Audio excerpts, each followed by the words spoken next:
Hi, I'm Barbara Medea, and today is all about reclassifying expenses. So, of course, we've all been there. There we go. We're done. We finish reconciling, and we're looking at our P&L, and we go, "Oh, that doesn't go there," and we need to reclassify an expense. So, our programmers came up with a genius way to reclassify without unposting anything. So, we're just going to go through a few of the items where we can reclassify expenses. So we can reclassify bills without unposting and journal entries without unposting. Why would we need to do this? Bill or journal entry was posted to the wrong office or GL account, our description was wrong, or the amount needs to be reallocated between offices. Teresa, do me a favor, since I'm on full screen, will you just let me know when everybody has questions? You bet. I'm monitoring it. Thank you. Uh-huh. So the benefit of reclassifying expenses is it saves you time when you need to do a correction, when you no longer have to unpost a bill or a journal entry to correct an expense allocation.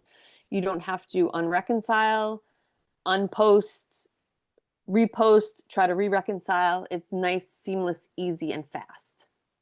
And I use it on a daily basis. So when we want to reclassify a bill, we open the bill in Darwin and we have an underlined hyperlink that says reclassify expenses. So when you click that, you come up to a screen that says reclassify expenses in the top left, and it looks exactly the way the screen did before you clicked reclassify expenses.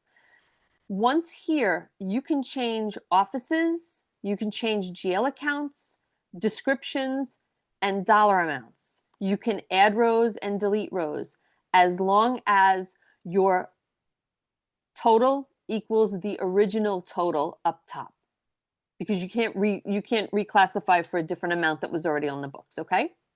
So as you can see, we can type anything in here that we want. We can add descriptions.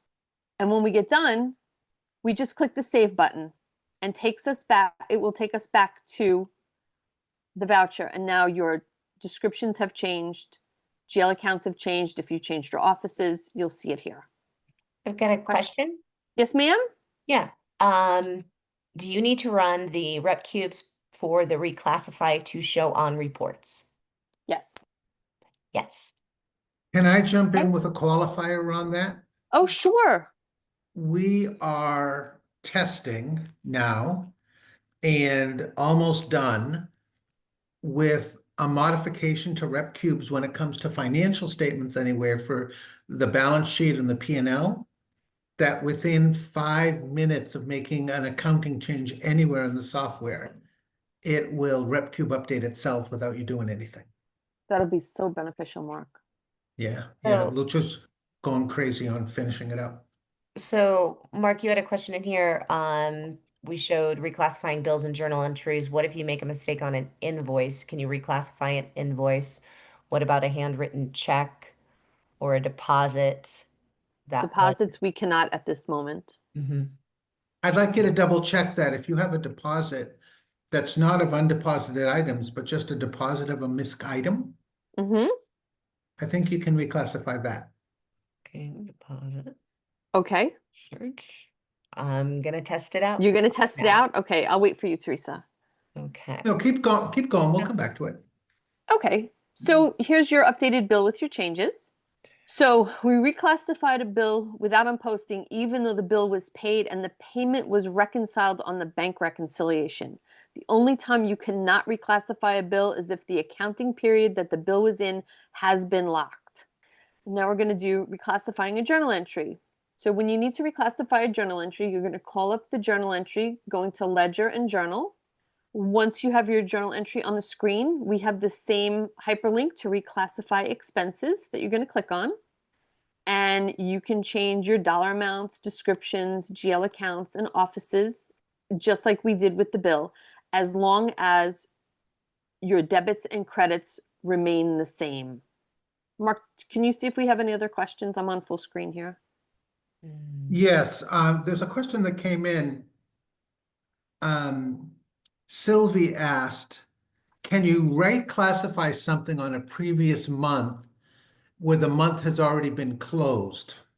If you have closed the month but have not locked down your accounting period, you can reclassify a bill. If you have finalized your bank reconciliation, you cannot reclassify a journal entry. That's not exactly correct either. It is. What If if you have a if journal entry that doesn't have any banking items on it? well, then it wouldn't pertain to a bank reconciliation. Right, so a journal entry, If it doesn't touch cash, you can reclassify it unless the period is shut down. The and accounting when you say period. shut down, you mean locked. Locked, yes, if somebody has gone in and locked the period down. So there's a question from Vince who's asking, what determines a period being locked? Hey, Vinny, how you doing? So when you Hey, go Barbara, in, doing good, thanks. I miss you, buddy. Yeah, me too. When you go into Darwin, there's a tab for the ledger. When you click ledger on the left-hand side, you're going to see periods, and you can lock down your accounting period, and that's whatever you want to do or your CPA tells you to lock it down. Usually it's when the period has been reconciled. Some people lock it down annually, quarterly. I have a client that locks it down monthly to prevent anybody from going back in time and changing anything. But you can always, if you needed to, you could always go in and overwrite that, but only people with higher security permissions should be able to do that. What do you mean overwrite that? Could you So explain if what you I, mean, Bev? sure. So if I have a period that's locked down for, say, June 30th, 2025, and it's realized that we need to make another entry to get the books in order, we can go into ledger period and backdate the period lock date to May 31st, enabling us to post something for June. And then once it's posted, we can relock it for June. So it's basically, if you have enough security, you can unlock a locked period. Yes, correct. And to lock the period, is it just that the reconciliation is done at the end of the period, or is there another step after you reconcile to lock it? Well, after you've reconciled, you've reviewed your financials, and you're confident that nothing else has to be posted for that time period, that's when you would lock it down. Okay, I guess my question is, how do you lock it down? Do you actually press a button? I mean, is there a code, you have to hit something to lock it down, or when it's done? Yes, actually, you Okay. need to go to ledger at the Uh-huh. top of your screen, then go to period at the left side, and then you're going to see a box that says you want to lock down the Start period end for date this locking. company, Okay. and you put a date in, and then you save it. Okay, so if I don't fill that out, then I can still go back in and change it then until I do that. Correct. Okay, good, thank you. I would- Some people only lock down their periods once a year. After Yeah, the I know. taxes are done. Yeah, I don't lock down, so, okay, so I could go back and change anytime then. Okay, thank you. Sure. Anything else, Mark, question-wise? Not yet, keep going. Okie dokes. So we go in here and we change a couple of items in our journal entry, and it will work the same way as reclassifying a bill. You can do it without unposting the journal entry, except when the bank reconciliation has been finalized or when the accounting period has been locked for journal entries that include a cash account transaction, sorry. Office GL number, description, and amount can be changed as long as the total debits and credits total the same as the original journal entry. And if you have questions about reclassifying expenses, you can ask them now. You can join us tomorrow on our Q&A. If you want to get into the nitty-gritty, we can show you exactly how to do it. So I am in Darwin and I had a deposit. So I'm Can just I going stop back sharing so you can share? to, yeah, just going back to the question that Mark had. All right, so actually this one I was gonna do a handwritten check to test this theory out. So this is paying a bill without first entering without paying Correct. somebody without first entering a bill. Mm-hmm. So a manual check. Mhm. Okay, no, then I just post it. And You can reclassify it. could potentially print it. Yep. So at this point, this check I can reclassify. Yep. So it shows here. So this looks a little bit different than the Yeah, other why didn't Reclassify it, screens. why didn't it keep the original line item? I'm gonna try something close here Mm-hmm. without changing anything. And go to another check and come back to it. I think typically you wouldn't reclassify something immediately upon entering it. I just want to see if the ability to reclassify is contingent upon, you know what I mean? Trying to find another check because I'm not sure we've really. Well, because nobody does them. That's why. Right. Try something else. There we go. So here's a check. And I go. All right, so just try reclassify that. You got a check right there. Yeah. So you yeah. could change the office, change the GL account number, Mhm. change whatever you want. Okay. Okay. Did you find the deposit? Yeah, so let's go to deposit. All right, so have a deposit here. Not the one that would be attached to closings. I think Mark said if it was just not added by undeposited funds. So if we had, say, a FedEx refund. Oh, Or, okay. or Something somebody just gave manual you deposit. a check for your birthday and you deposited it in the bank. Got it. Got it. So just a new deposit. No. Sure. Mhm. And this is a very, very infrequently used feature of Darwin. Well, yeah, because unfortunately, not too many people pay us, right? Real Yeah. estate brokerage always pay everybody else. Right, exactly. So just go into the account column, the second column, Mhm. pick a GL account, like an expense account or an income account, Just do like office supplies. anything. Okay, good. Description, office, amount. Okay. Yeah, Barbara, it doesn't look like they gave you that they added a reclassify to a deposit. You're right about that. I didn't Not know yet. that. Okay. I have a question, and I have to do that, actually. I need to change the memo and the description on a deposit. I'm not changing the dollar amount, so I'm keeping the same dollar amount. But I do need to change the memo and the description and possibly even break it down to one big number, just to break down the entries. Did you reconcile it, the deposit? Yes, it has, yeah. All right, I want to, that gets to one of the things that I wanted to ask about. Is it a manually entered deposit? Yes, So you're not changing the dollar amount, you're just changing the memo and everything? change memo, and then I wanted to take that check and just break down the entries as opposed to one entry, break it down to 3 entries, coming to the same Yeah, dollar so, amount.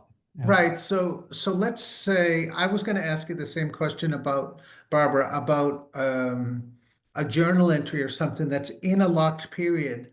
If you don't want to unlock a period, Mm-hmm. but you do need to make an adjustment, how would you do it? Obviously, you would have to do it like on today's date or some date that's outside the lock period. Right. But So I let's would, take a look. Let's take a look at this handwritten deposit right here for $100. And let's imagine that this was reconciled and posted and everything. Mhm. What would be a way that you could use the deposit screen to do what Vince just asked? I could do a new deposit. I would put the original line in with a negative amount and add my new lines the way he wants it broken up. So Vince, does that make sense what you just said? I Because everything. it's, So then when you run the register, you'll see both. You'll see what was the correction, the old, and then the new is what you'll see both when you run. Mm-hmm. Yes. Okay. yeah, but the new one, the It new will one be what will I be, want. the Yeah. new one will be for $0 though, because you didn't make the deposit 2 times. The way Mhm. Barbara described it, you would take the 200 on the screen and you would make that be a negative 200. And then you would add a positive line items that add up to 200. So the total deposit would be for 0. Mhm. And the first line would be wiping out the positive 200 that you put on your first deposit. You're putting a negative 200 this time. And then you can add 3 more line items that add up to 200. That way, the whole thing will be for $0, but the expenses will be in the right account. Mark, can we post a deposit ticket for $0? Teresa's going to show us right now. I have no idea. I think so. But We're Teresa's gonna going to try show it. us. I love getting in here and just breaking things and Barbara, while she's Thank doing that, you. I wanted to ask you a related question. Yeah. What if you've got a journal entry in a locked period Mm-hmm. or a journal entry that contains a reconciled item, you know? Mm-hmm. How would you make a correction if it's reconciled or locked, since you can't change a reconciled or locked item, you know? I would reverse the journal entry and do a new one. And there's our answer. Is that a security setting maybe to do a $0 deposit? I don't think so. I think it's systemic. Mhm. Yeah, so somebody grab a screenshot of that from staff. Let's tell programmers to allow a $0 deposit. Yeah, until we get the reclassify. Yeah, yeah. So But Mark, how would you correct the journal entry in a locked period? I would do exactly what you said. And I don't know if everybody knows about the reverse feature. And so I want to have Teresa show everybody. So T, can you just bring up any journal entry now? We'll give it a shot. And we're in a database where we don't really do a whole lot of journal entries. I know. Uh, Because might this have is to go just your back test 2 years. database. and it is. It's totally a test database. I could, you know what, let's do, okay.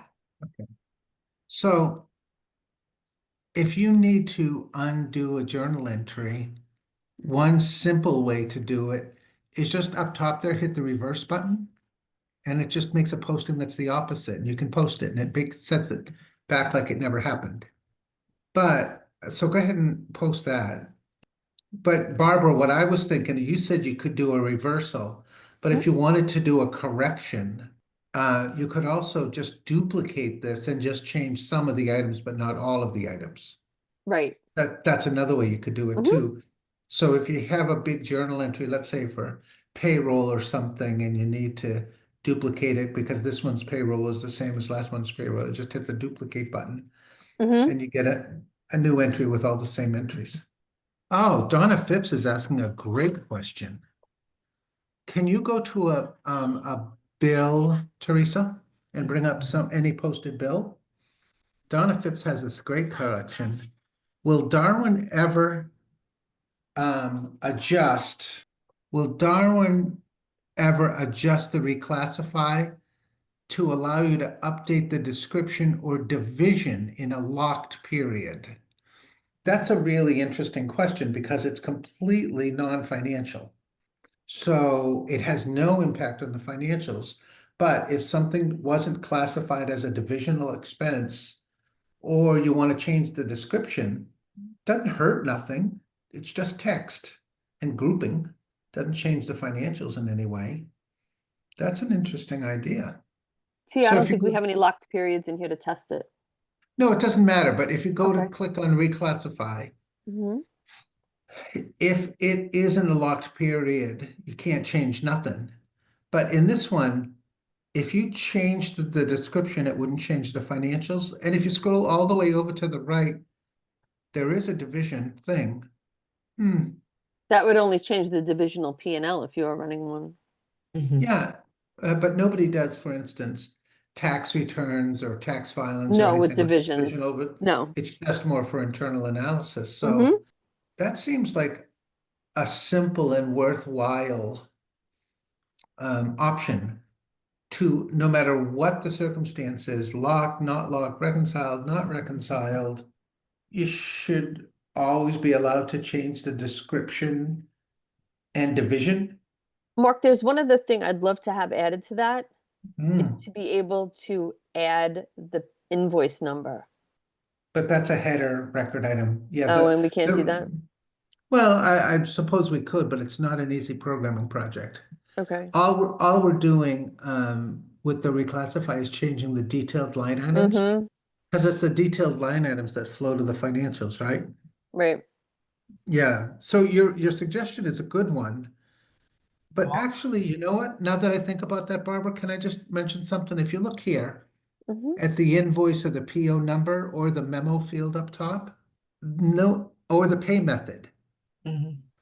or the 1099 flag, you know, Mm-hmm. none of those affect the financials. So there's no reason the programmers couldn't make those always unlocked, whether something's posted or not posted, locked or not locked. You know what I mean? Yeah. Because if you look at that 1099 flag, Hmm. even though something is posted, I still think you can go to the You can 1099 flag and change it. And I Mhm. think they've done something like that on checks too, where even if a check is posted, you can change the check number to fix the check number without Yes, you can. unposting. Hmm. So Yeah, you should. I would add in a security setting that only certain people can change invoice numbers and those sorts of things though. Because I think if you make it available to everybody, somebody comes in and, messes something up, changes an Or invoice they, number or to they make change a description or change a something to, description. Yeah, so I would to just kind add of, that we would want to have a special security setting for that, allow, edit, invoice detail or something. Okay. Mark, if well, I may no, add, yeah, please, Vincent. yeah, if you're doing description, could you also do memo with it? Because a lot of times they read the same and then you have conflicting um, descriptions in there. I think because they're both pretty close to the same, something, we write it out almost the same way. So if we're going to change one, change the other. I do like the idea because it's not financial, it's just really just for our eyes, a little further detail, but if they could be compatible, we can at least, if we're changing one description in the memo, we'd be able to do both. Mm-hmm. Yeah, and also those are very quick, easy fixes. Thanks. So, And that will be for both bills and deposits, right? well, they'll do one at a time. So I Yeah, think I bills mean- is where it has the most impact first, probably. Um, but Barb, do you mind writing up the suggestion to unlock the header Nope, for more I don't mind. fields? Now, obviously, the vendor needs to probably not be changeable. Mm-hmm. Absolutely, the property address can't be changed, but there are a lot of fields there that could totally be changed. Sure. Yeah. Want to allow for a change of date of the invoice too? Because sometimes people I will mean, post and they that's forget enough map, yeah. to date it, whatever the bill is dated, and it's just today's date on there. Yeah, I would say that's okay as long as it's not in a locked period. Mm-hmm. But the other thing that I would before you open up the date, one of the things that you want to think about is if you allow the date to be changed, you want to think about, can the date be changed to a date after the date of the check that paid the bill? So if you paid the bill, if the bill came in on the 4th of July, you paid it on the 7th, can you change the bill date to the 4th of July next year? If you can do that, then that's weird. You've got a bill that was paid a year before it came in, Isn't that going to and throw your balance sheet off? your balance sheet's going to get all wackadoodle. It won't be wrong. The balance sheet won't go out of balance, but you won't be able to reconcile a payables ledger to the balance sheet. Right. You probably want to control from that. Not that it's wrong, but people could mess themselves up and you'll wind up spending hours trying to figure out a balance sheet imbalance that was just a simple typo on the date. Probably better to not let people change date as long as they don't date it past the date of payment. Okay. Yeah. Sherry, the question you posted about change the date, credit card payment made on the 23rd, but AT recorded it on the 24th. Credit card statement cutoff was the 23rd. Are you talking about in BankStream? No, when I'm reconciling in, actually, let me just show you my screen. Okay.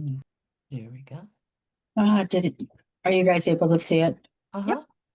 Okay, perfect. This payment right here, our cutoff was actually the 23rd. So now it's gone. So for me to reconcile, I need that payment. And I just want to change it, but I've already reconciled the bank account and now I'm working on the credit card. So you reconciled the bank account through what day? And I The end of don't want June? to, yes, I didn't want to have to unreconcile. I just am looking for an easier way just to change this Sherry, day from the 20th. can you click on the number in the first column? Yep. And so And if this we is can dated the unlock 24th. this. Hold on a second, Sharon. Okay. To the right of the vouchers, there's something that says payments. Can you click on payments? Between chat and vendor voucher history and chat. In the dark blue bar. Mhm. Oh, okay. Right here. So see, Barbara, this is a perfect example of this. This was paid on the 23rd, but the voucher was dated the 24th. Mm-hmm. This would be ideal if it could be backdated to the 23rd, which is be the better date it should be on anyway.